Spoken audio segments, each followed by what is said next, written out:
ഒരു നോവൽ എഴുതിയെന്ന് വെച്ച് മനുഷ്യന് മനസ്സമാധാനമായിട്ട് ജീവിക്കാൻ പറ്റില്ലെന്ന് വെച്ചാ അല്ലേ? ഇനിയെങ്കിലും ഒന്ന് പറയട്ടാ, അദ്ദേഹം എവിടെയാ ഉള്ളത്? നന്നനാ അറിയാം, പറയാത്തതാ. പറയൂ സ്വാമിയേട്ടാ. പ്രിയമുള്ള മാധ്യമ സഹോദരി സഹോദരന്മാരെ, ഇനിയും പിടിച്ചു നിൽക്കാൻ പറ്റാത്തതുകൊണ്ട് ഞാൻ ആ സത്യം തുറന്നു പറയാം. ഏറ്റെടുക്കുന്ന ഉത്തരവാദിത്വം തികഞ്ഞ ഗൌരവത്തോടും ആത്മാർത്ഥതയോടും എന്നും നോക്കിക്കണ്ടിട്ടുള്ള ഈസ്റ്റ് കോസ്റ്റ് കുടുംബത്തിൽ നിന്നും സിനിമയിലേക്കുള്ള ആദ്യ ചുവടുവയ്പ്. നോവൽ, സംഗീത സാന്ദ്രമായ ഒരു പ്രണയകം. Facing the pages.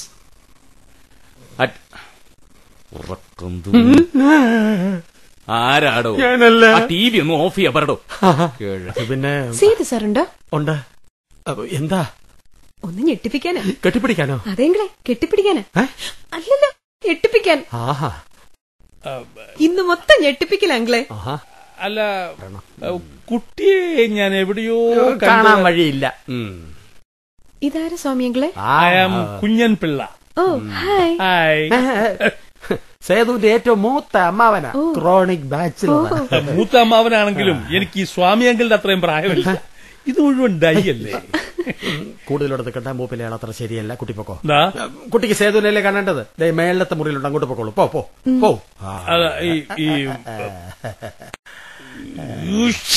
അയ്യേ.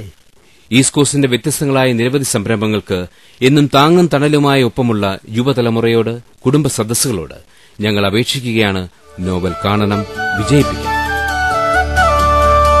ഉറങ്ങാൻ നീ എനിക്കരികിൽ വേണം, ഉണരുമ്പോഴൻ കണിയാകേണം, ഉണർന്നാൽ പിന്നെനിക്കുണർവേകാൻ ഒരു ചുംബനത്തിൻ മധുരം വേണം.